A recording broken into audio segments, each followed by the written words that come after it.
Hi, this is Jeff Geerling. I'm going to show you how to put stair tread risers onto the back of your stairs for safety and convenience. A lot of times I'll be going up and down the stairs, drop something, and it falls back in this gap, and then I have to go down the stairs and retrieve it from another staircase. Also, I have small kids, and the kids like using the basement, so as they go up and down the stairs, they have opportunities to accidentally get their feet caught and get hurt, fall down the stairs, that kind of thing. And one of my kids is small enough that their whole body could fit through there, so it's kind of a dangerous situation. Nowadays, a lot of places code actually requires you to have risers on the back of your stairs, but our stairs were built in the 70s or 80s at a time when it wasn't required, so this house was grandfathered in. To build the risers, I went to the hardware store and bought 1x8 lumber. This is, I believe, just pine wood, whatever was pretty cheap. It's solid enough and it can take the right drilling to be able to install it easily. And what I'm going to do is cut this into lengths that are just the right width for the stairs. So I'll measure each tread because on this staircase it actually gets a little wider as it goes down. Don't know if that's because it was designed that way or because through the years it got wider. But I'll cut it to length, and then I'll put pocket hole screws along the top. You can see I did one up here. Pocket hole screws on the top, and then I'll put screws straight through the back into the back of the treads along the back here. So that's what we'll do, and it's a pretty simple process once you get going. I know that the height of these stair treads is about 8 inches from the bottom of the riser to the bottom of this riser. So I just need to measure the width. So I'm going to go back here and use my tape measure,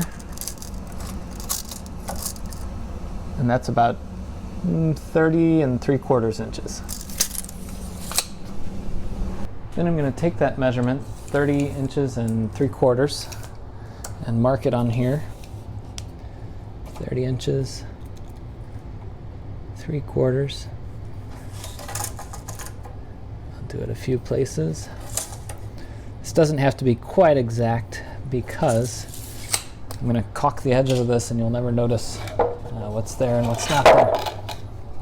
So I'm going to line everything up, grab my circular saw, and you can do this on a table saw, circular saw, even a miter saw, but I'm just doing this with my circular saw for convenience, and I will go ahead and make this cut.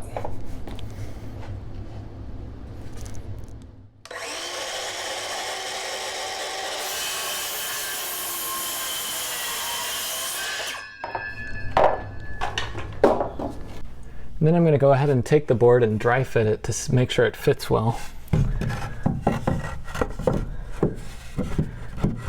Looks like it does. Now I'm going to put 3 pocket holes into the top part of the board. I had this like this on the back of the stair tread. So I'm going to flip it over, and this doesn't have to be too precise. I already set up the jig here that I have. It's a Craig jig. You can use different kinds of jigs for this operation. Mine is kind of a nicer one that lets you clamp the board down in it. I'll put the link to this in the description below the video.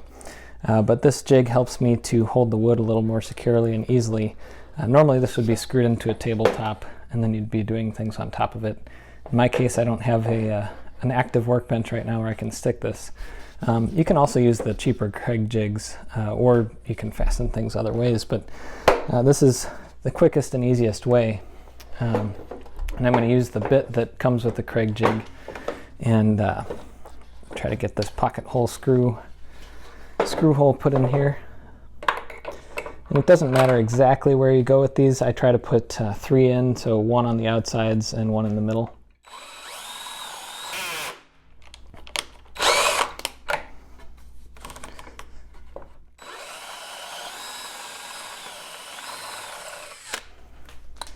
So there's the first one on the right side.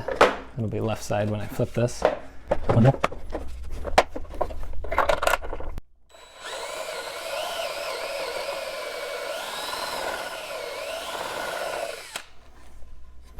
And last one back side.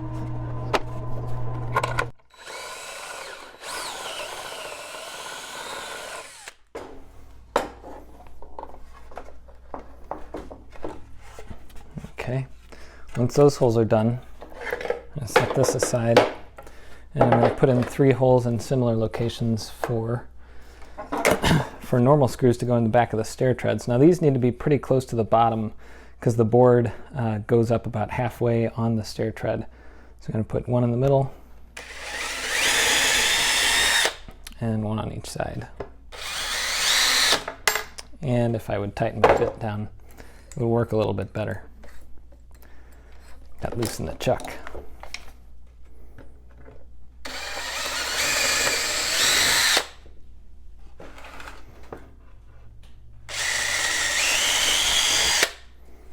All right.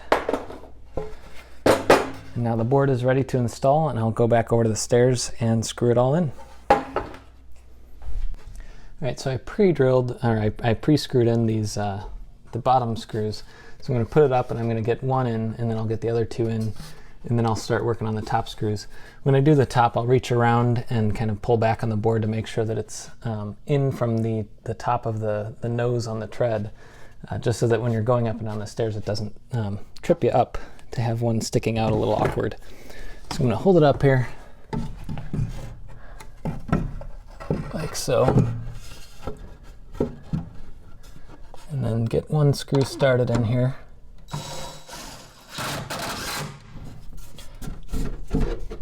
And then let's see, I'll get another screw in.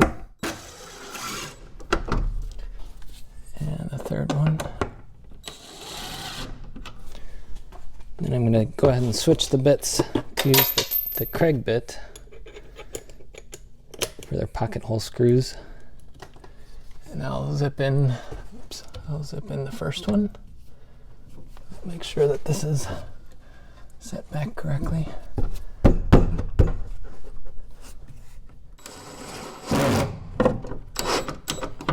Okay, second one.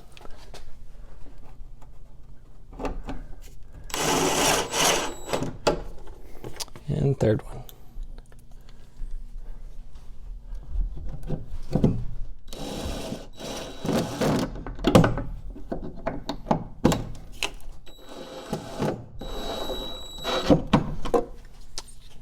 And that's it.